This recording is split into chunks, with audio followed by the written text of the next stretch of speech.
Hi everyone, please welcome with me back Ashley Russell from New Zealand. Yes. Ashley has been here before on episode 13 and I'm so stoked to have her back. Before we talked about just before you moved to the UK, how excited you were, what your plans were, and now I'm so happy that we can have a follow-up episode on how you're actually doing. So thank you for making some time before you head back to the UK. Yes, no worries. Yep, very happy to be here.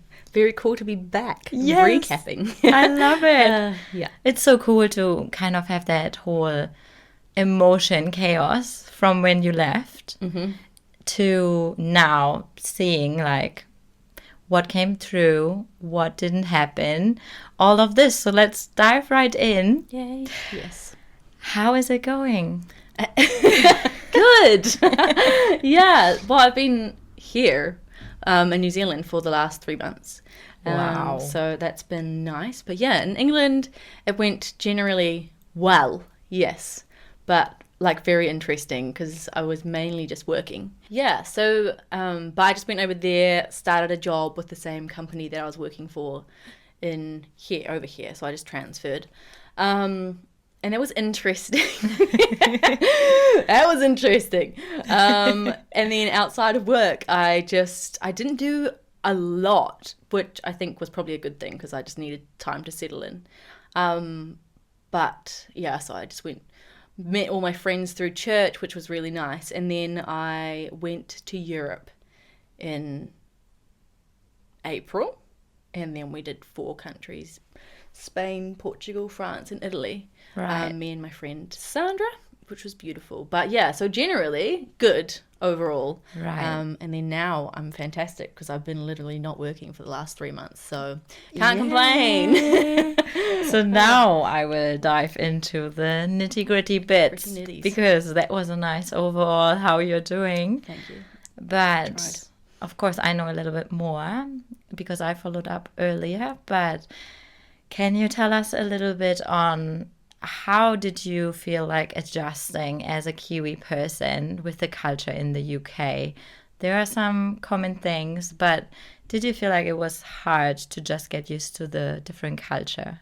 Yeah, I actually did, and I wasn't prepared for it. I guess like there was a lot of things that I knew I wouldn't expect when I like you just can't plan in advance for some things. You just know you're not going to know stuff and then you'll just figure it out when you get there. But that was really unexpected because I guess we're both like, I don't know how to say this, white people countries. So I was like, how different can it really be? But like culturally quite different, I guess, because New Zealand is, and I've heard people say it before, but like I don't, because I'm in it, I don't know, but New Zealand is quite relaxed. Yes. And like New Zealand people are quite relaxed. Yes. And so when I went to work in England, I was like, people are not chill. Like, people do not take this serious. Like, they take it very serious in England. And I guess we do take it seriously in New Zealand, but there's a lot more like joking around, or even within the hierarchies, I felt like I was more comfortable than I was in England. Yeah. One question I have work-wise, would you say Mr. or Sir or something with a surname, or also just go for the normal first name? Yeah. Because usually we would, like, especially to higher ups, we wouldn't have said, hey, Jason, you know? We would have been like... Is that like a German thing? Yeah, I feel like a lot of places, that's why. But you would still go with the first name at work? Yeah, well, no one told me otherwise, because it'd be really awkward if I just found that out right now. Good. I think you did well. Yeah. Yeah. Nah, we didn't have that. But yeah, there was just, I think also I, like with the humor, I used to think I was a funny person. And I'm probably not, like a terrible sense of humor. But when I went to England, I was like, man, these people do not laugh at my jokes. And at work, I was like, how am I going to make friends if people don't think I'm funny? Like, and so I was like working for the first 3 months, and I didn't really make any friends outside of work for that time because I wasn't really joined up. Like, I don't do sports and I wasn't joined up with any like clubs or fitness groups, which I guess is other places to make friends. But I joined church after like the first 3 months, and then I started making friends outside of work, and I was like, oh, okay, it's not just like, not everybody in England doesn't find me funny. So yeah. But God. So it takes a little people while. at church then finally found you funny. Yeah, but who knows? It might just be because they're nice, and Jesus is like, tell her that she's funny, laugh at her jokes, and maybe it's that. So would you think it was quite hard for you to make friends in the first place? Yeah, especially, yeah, I think for the first 3 months it was pretty rough because, yeah, I wasn't really making any friends at work. And I was finding it really hard to figure out, like, how does one behave in the workplace? Here, I slowly made friends there, but I definitely found it a lot harder. So for the first 3 months, I was probably pretty lonely. So I made a lot of calls back home, which was really needed. But yeah, I mean, I expected that. I actually expected to find the whole thing hard with making friends. But yeah, after that, it's just weird, like, not having people to just go to their house or, like, be like, oh, I want to do this thing. Do you want to, like, come do this with me on the weekend? Yeah. And, like, I love being outdoors. And I just had no one to be outdoors with. And I'm just, like, walking around outside, like, it's not as fun. It's not as fun. So, definitely, like, but once I started making friends, then I felt so much better and more comfortable, but it was just so random. Like, I literally just had to go up to people and be like, hey, if you're doing anything, can you invite me? It's so awkward. You feel so weird, but you know, if you find the right people, then they're like, yeah, sure. Yeah, but, oh my goodness, how awkward would it be if they were just like, ew, creep, Get get out. I don't really want to invite you. Yeah, I actually don't like you. Yeah, maybe, yeah. Anyway, but thankfully I didn't, so it was actually good, but those first 3 months was difficult. And also because everybody at work there just goes on their phones. I feel like that's the sad thing of this generation, which I haven't really picked up on, but I really did when I went there. And I went up for my first break and I was like, hey, everybody, I'm actually... And I didn't say that enthusiastically, then I'll be really weird. But I was like, yeah, trying to ask people, like, what do they do outside of work? And then what do they do at work? Yeah. And they were just generally like, oh, yep. Like 3-word answers. And it was just so hard. But I guess they're just not as friendly or, like, forthcoming as it is with Kiwis. Yeah. But I don't think they're rude intentionally. It's just like just getting like through the communication. Yeah, thing. yeah. But on one of my like reviews, for work, one of the comments that they put there was, "Could not be any friendlier." Oh my God! I was like, did I take this too far? Oh yeah. So Ah, that was funny. it. I good. mean, I have to say Kiwis are very friendly, at least the most people I've met here. Some of them, of course, are also a little bit, you know, if they don't know you, not everyone is like, hey, I really want to be your friend, you know? Mm-hmm. But what I've noticed is, because I was that awkward one too, and I was like, hey, I'm Hannah, who are you? And I literally, every time I was sitting in the break room, no matter who came in, I would be like, hey, I'm Hannah, who are you? So Yeah. probably some people thought I'm weird, but that's okay. Mm-hmm. But that's how I made friends, because everyone was like, oh, she's talking, you know? Mm-hmm. Oh, okay, might as well talk with her too. Yeah. So it does help. But I know back home as well, if you don't know that person, you're generally a little bit like checking them up first and just seeing the vibes and then slowly approaching maybe. Yeah. I definitely, like, now that I've come back, or like now that I've been someone in another country, it gives you an appreciation and also an understanding for like when people not from your country just come and randomly talk to you. I'm like, it's okay, you can talk to me. Yeah, I know what you've been through now. Yeah. But before I would have been like, why are you trying to be in my space so like enthusiastically? But yeah, you kind of get it once you're like, oh, I have no friends. I need to make friends. There's no option. Like, you cannot be lonely. That's not an option, because you'll just end up, well, I would end up very sad. Same, It's same. not my situation that I want to be in. So Yeah. it was definitely the, like, get out of bed, go do something, go say hello to somebody, no matter how scared you are. And then, Your motto every day, say at least hello to 5 people. yep. And maybe compliment them too, and then they'll think you're, like, nice. I don't know. Yeah. 5 hello, 3 compliments. Yeah, doing pretty Nice. well. Yeah. So now you would say you have established good relationships and you feel kind of like you landed and you are settled. Yeah, I made some really good friendships with people.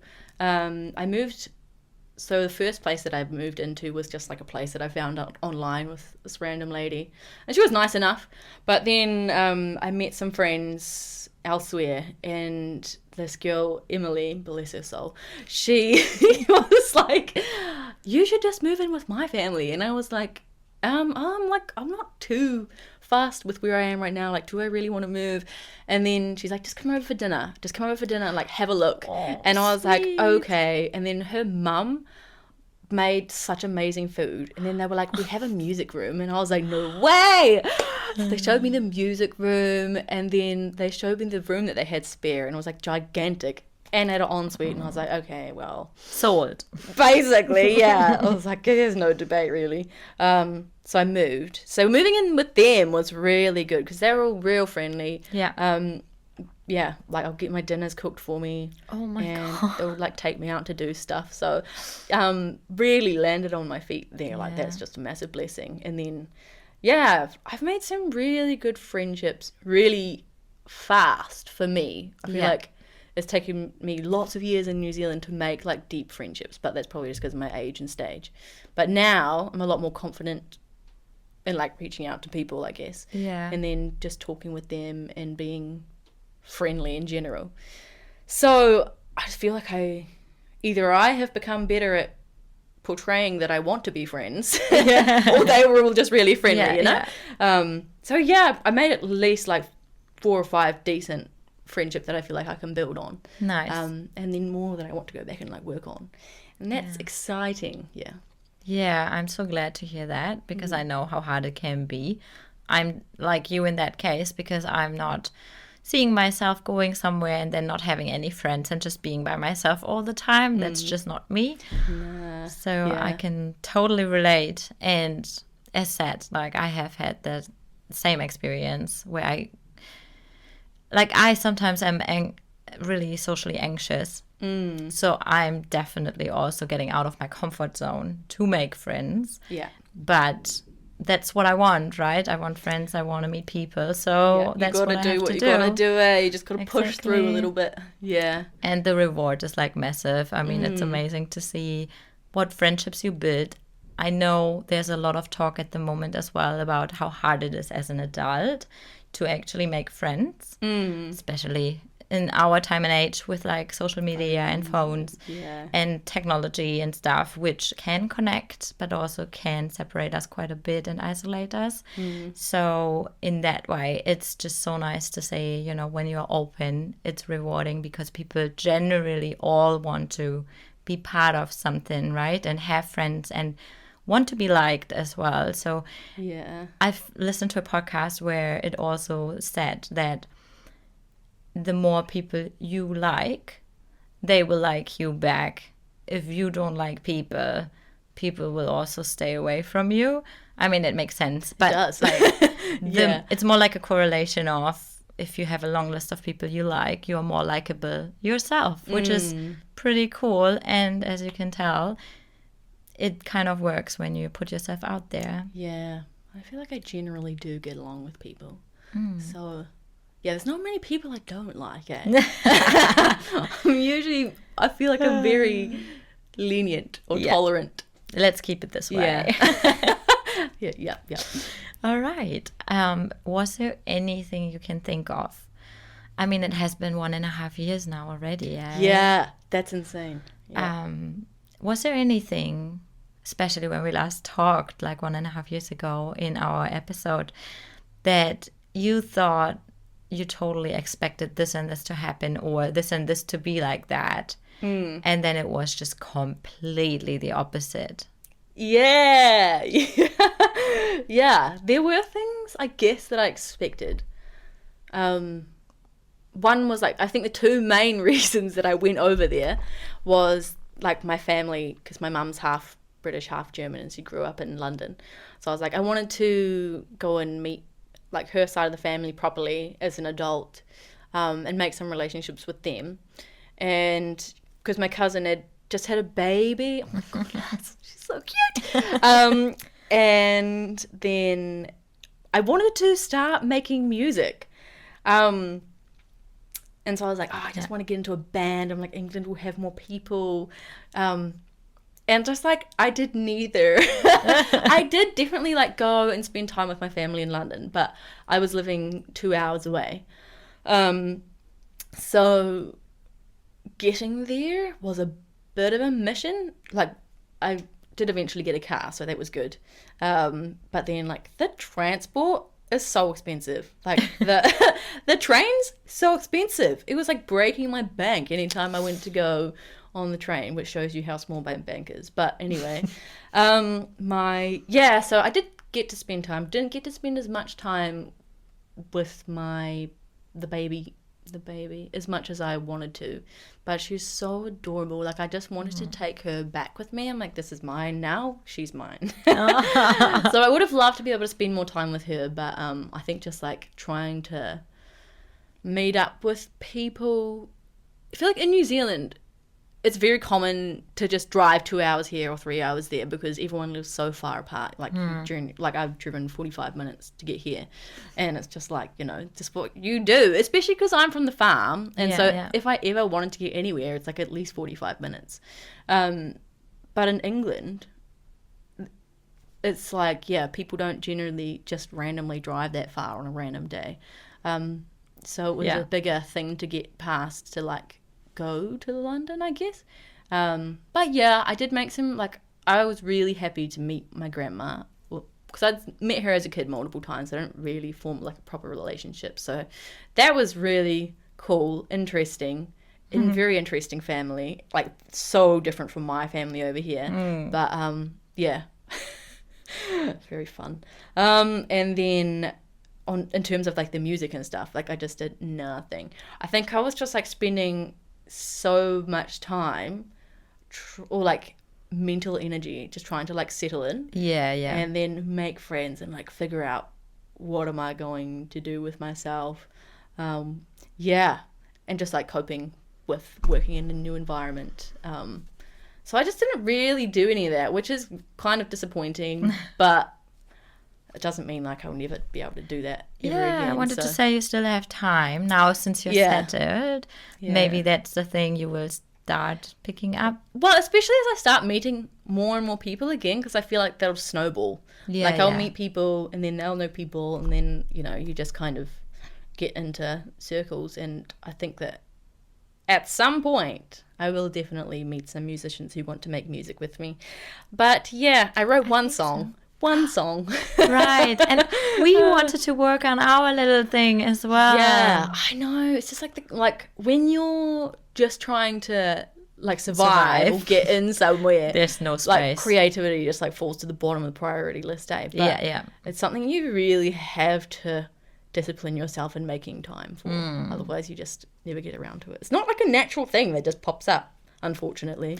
I think, you know, it depends on some people. When they're in a dark place, they use that energy to create songs or whatever. But if you are literally using all your energy to make the dark place a bright place, I think it's hard because you know what type of music you want to do and how your creativity looks like. And you just didn't have any capacity to do any of that.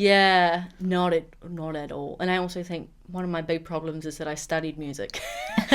So like every time I do anything, I'm like, this is not good enough. No, this cannot be anywhere. This needs to go in the trash. And so like when you're in a kind of like difficult space as well, like the last thing you want to do is just be like judging yourself for doing anything wrong or worse, then everything feels like it's going already. But was there, on the other hand, anything you thought would be like this and it was exactly like it?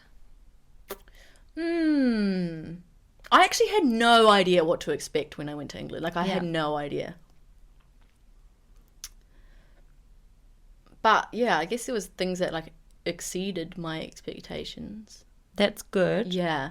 Like, where I ended up living was so beautiful. It's like 15 minutes from the Cotswolds, which is called an outstanding area of national beauty. It's like on the map. I'm like, whoa, okay. Yeah, serious about this. Yeah, so there's like all these cute little villages just like all around the place. You can just drive in any direction and there's just these most adorable villages, and I loved walking through them. And I actually met someone who like knows a lot about heritage buildings, and he was so enthusiastic about it and pointing this and that out to me, and I was like, I love this so much. We just don't have that in New Zealand. Don't have like the old history. Yeah. Although I did drive past a little, you see those old little churches, like real like ancient, but they're tiny and they're just like a wooden little hut. But when they paint them up all nice, it's really nice. But compared to like England, like their cathedrals and like I don't know. When you just think about the sets of like Harry Potter and Downton Abbey, is that what it's called? Something mid-jiggy. Could be, yeah. Yeah. And then you're just actually there. Yeah. And it feels like you're in a fairy tale, or you're just walking through a field, and I just feel like I'm in one of my old storybooks. I'm like, I didn't actually think it was possible for me to exist in a place like this. So yeah, it has its own beauty. So yeah. Yeah. That's Yes. cool. In hindsight, would you think you were properly prepared for the whole move? Or can you now look back and think like, I wish I would have known this before, I wish I would have prepared that before anything coming up? I think I was fairly well prepared in terms of I knew that I was going to go through a period of loneliness. So I was like, I need to make sure that I'm making calls back home with certain people fairly often. Top up the phone. Yeah, because, otherwise it's just it's dumb. You're just sitting on your room, like, watching the TV, eating your garlic bread, like, oh, you know what? Didn't meet my expectations. Food. Awful. I mean, not awful. Sorry, England. Their pizza costs so much money. You know how, like, if you're having a sad day here, you buy like a Domino's or Pizza Hut and you just order it to your house and it's like cheap and you're like, fantastic. It's so expensive there. I could not afford it, and it made me so sad because I had a sad night and I was like, you know what? I deserve a pizza right now. And I open up the app and I'm like, I lied. Like, I don't deserve this pizza. What? That price on it. And then I just had to like go make myself a piece of toast. But anyway. I think the pizza options that are cheaper are the ones when you go into the supermarket in, the freezer space. But the supermarkets in England are good. Like, amazing. Make no sense, like, categorically. I could never figure out where to find anything. And they don't have the signs. In New Zealand, they have the signs like, this is in the aisle. You're right. They don't have that. No. And what are these people doing? They literally walk through every aisle until they find what they were looking for and buy 20 other items on the way that they did not need. That's good marketing. Yeah, that's Yeah. intentional, isn't it? For sure. But there's they have so much, and their supermarkets are gigantic. They even have an entire clothes section, which I always get caught up in. But their ready food aisle, like, they have aisles of ready food. I'm like, this is so handy. Like, I can just buy a container of chopped up veggies. I don't have to buy an entire broccoli. Amazing. Yeah, so I did like that. Nice. I can't remember what the question was. I'm so sorry. If you felt well prepared to go over. Yeah. I think I did, in terms of, like, knowing that I was going to be a bit lonely for a bit. Not that they made it any easier necessarily. Like, it was still hard, but I felt like I wasn't like, oh, I'm lonely. God, this was not the plan. But So you never at any point in time thought, I really just want to go home. I think I can't do it. I didn't think that I couldn't do it, because that is just not who I am, because I'm really freaking stubborn. And I was like, even if I really did want to go home, I was like, no, No, you have to suck it up. Yeah. I was like, I Girl. want to be here for this amount of time. And yeah, so that was not an option. But there were days where I was like, oh my gosh, I missed the warehouse. I miss that people call it the wari whare. I miss saying, oh, just going to go have some kai, you know? And then just like, yeah, you go to say a sentence that's very like niche to New Zealand, and then you realize, oh, no one's gonna understand that or get that tiny piece of humor. Yeah. And then so I guess, yeah, there were days where I like, you just have these random flashbacks. It's never happened to me before, but I'd be like doing something totally random, like just working away, and then it'll be like I'll have a dream in my head while I'm working that I'm at the beach in New Zealand on a boat, or like doing something, even just random things like being at my favorite cafe, or like walking down a street where my house used to be, or random things. So I think I really did miss home, and I have a lot of good relationships here, like with my family and friends, that I was like, man, why did I leave that behind? It was so many days. I was like, what am I doing? But then I was like, I wanted to do this. I'm committed to doing this. And actually, like, I felt really good. It's the kind of thing as like when you're climbing or when you're going for a run and you're running up a hill and you're like, this is awful. And you're like, ow, my legs bloody hurt. Yeah. But I still want to make it to the top. Still want to make it to the top. And then once you do, you feel so good. So proud as well. Like such a big achievement. Yeah, you drink some water and you're like, life is so good. Look at that hill over there in the distance. I was on that hill. Yeah, that was me. And that's what I feel like. Yeah. So I did complain a lot. So sorry to everyone who had to hear that. But I made it. And I'm going to go back. So... can't be that bad. Exactly. But once that homesickness hits, what's usually your medicine for that? How do you deal with it? Just lie in bed and watch movies. No, sometimes. But oh my goodness, I bought so much extra beauty stuff while I was there, and I'll just be like, okay, I'm gonna do a face mask today. Those kind of days. But then I love walking. I love being outside. So I think one of my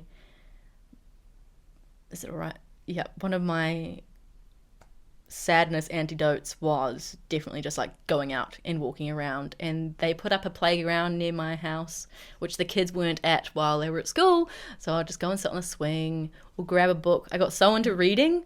Oh, nice. Yeah, that's definitely a good one. And then coffee. I just would go and I picked my favorite, not even a good necessarily cafe, but just a cafe that I felt like I could relax in. Yeah. And I never actually really ate the food. I just drank their coffee, which is really weak compared to New Zealand's, but I got used to it. Oh, really? So weird. Like you can see through it. Oh. Like it's brown and I can see my teaspoon when I'm like stirring it. Right. Whereas like in New Zealand, if you get a black coffee, it probably makes more sense if I tell you that I drink black coffee, and black coffee should not be brown, in my opinion. Yeah. And you shouldn't be able to see the teaspoon in the bottom of it, but I could. I was like, this is pasty. And then when I came back here and I drank the coffee, I was like, first of all, I was like, holy moly, this is like dark. And then I drank it and I just like... You were like right away. You're just awake from the taste. It's so intense. But yeah, coffee's not really... It's becoming a bigger thing there, but definitely tea is more. And I really did get into tea as well, though. I did embrace that, so I'm proud of myself. Yeah. But my antidote was walking across a hill for 20 minutes and then going to find some coffee and just chilling out there. And then calling my family when Yeah. But fair enough. Like, I think that's what I do as well if I'm feeling really homesick. Yeah. But I've picked up a weird habit, which is not a good habit. When I feel homesick, I go to Countdown and they have these waffles. And they're waffles? They are so overpriced. No, not these ones actually. What do they have in them? It's just egg waffles pretty much. Like you can do that yourself at home. But we also have waffles like that, but in a square back home. and sometimes we would buy them, and it's such a childhood memory. They are not particularly awesome, but they remind me on home. And so now every time I feel really homesick, I go and buy these overpriced waffles. And then I just self-care. I eat them all. It's like A, way too much sugar. B, it's not that good, okay? But I feel It's all right homey. every once in a while, isn't it? Yeah. Well, one thing that I also did, and I feel so sorry for the two boys that I worked with, George and Matt, shout out to you. I would just like get on the internet and I'll just start searching up, like on Google Maps. I'll be like, this is where I lived. This is where I went to school. And I'll just show them all around Google Maps on like satellite view. I'll be like, this is where I went. And then I'll just search up pictures of places. I love that. And they were so funny. Like, they would just listen. They would just stand there if we had time. And they'll be like, oh, yep. Too Probably not there in polite their to brains, say, sorry, we way too actually polite. don't really care. What else are we doing anyway? Nice. So from being super excited to definitely sometimes being really anxious, how do you think did your feelings evolve? What would you say your journey in an emotion how would you describe it in an emotion, your whole journey? In an emotion, I think, Or emotions? emotionally, Yeah. I think I mellowed out a little bit. Like it was a roller coaster, Yeah. absolutely, but I definitely learned how to have a lot more grace for myself when I was having like highs and lows, and how not to act on every single emotion that I had, I guess. Yeah. But like, if you're asking how I felt kind of overall, Yeah. pretty stoked. If that's an emotion. Like I'm really happy that I did what I did. And like there was like low parts, but fairly elated. Like some days I'd wake up and I'd just be like, man, can't believe I'm here. Yeah. I'm doing this. Yeah. I'm starting a whole new life. Look at me go. Yeah. So you definitely feel proud, yeah? You Yeah, are, like, proud of myself. having this- I do. yeah, yeah. It sounds like such a lame thing to say, but it is like that, you know. You go through something, you do something hard, and then and you grow from it. Like you learn so much about yourself as well when you go through those things, because if you have a challenge, you have to get out of your comfort zone and you grow from it, and then you learn so much more about yourself, where your boundaries and limits are, and what you can do to just cross them and to just, develop and all of that. So that's really cool when you're able to look back and be like, I remember I felt this way like years ago, and now I have done all of that and I wasn't even that afraid, or you can see progress Yes. there, and growth. It's yeah, definitely makes life feel a bit purposeful. Yeah, that's awesome. Well, Ashley, thank you so much. I'm so glad we could meet up again, have a little rekindling and talk about your journey. Also, of course, we talk a little bit off camera about everything else, but I'm so glad we could talk here to just have a follow-up and see how things were going, and also maybe it helps other people, who are afraid to do it and are like, see, that person said they hate it and they want to go back. No, there are so many people out there, they have done it, they were afraid as well, and they are still going over, staying, working on themselves, kicking butt. Yeah, kicking butt, making it happen, and just, being stubborn is sometimes a good thing. My parents wouldn't say so, but no, yes, absolutely, for sure. Yeah, and if my journey can encourage anyone else, like that's worth it, eh? Exactly. Yeah, that's why we do it, what we do here, right? To encourage people, to give them a little bit of a push. Yeah. You can do it. Yeah. If I can do it. Exactly. You can If we can do it. Yeah. Yeah. So I don't know if you remember, but we end the episode with a quick 3 questions. I do remember. I don't remember what they are. That's fine because I need to remember. That's true. Are you ready for your 3? So ready. Awesome. So what do you miss the most from New Zealand? If you have to choose. It's supposed to be quick. The access to the outdoors. Easy access to the outdoors. Okay, fair enough. Okay, number 2. Now, since you have been living there for a while, is there any place, food place, activity, something you really highly want to recommend to everyone who is listening? Going on the trains. I love the trains. We don't have them really in New Zealand. Right. And I don't know why. You're like from Europe and you're like, ugh, trains. Yeah, I'm like, it's gross. sometimes dirty, sometimes weird people. Yeah, I don't know. It's just such an experience for me. And I get my little diary out and write in them. And then I'm like reading a book and you just feel like that girl on the train. So Cute. Very poetic. do it. The girl on the train. Yeah. See? Awesome. And last question. What would you give as an advice to anyone who would consider leaving? Maybe not too sure yet, or, there is like a whole range of people who are planning their trip already, not quite sure if they want to do a trip, or they're about to, get on the plane. What advice would you give someone?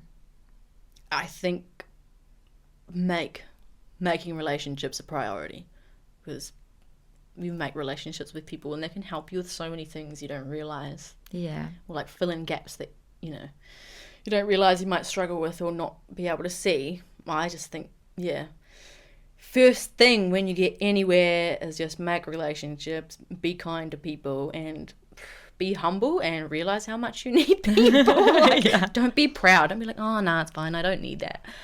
Just let people give you stuff. Yeah. And, suck up your pride for a while, I guess. Yeah. Awesome. Thank you so much. It was great having you back on the show. Great to be here. Yay. So I hope everyone who was listening enjoyed it as well. And if you haven't watched or listened to episode number 13, please go back and check out how she felt before she left. And now you can follow up on how she's doing. So thank you so much. And I hope I hear you next time. Bye.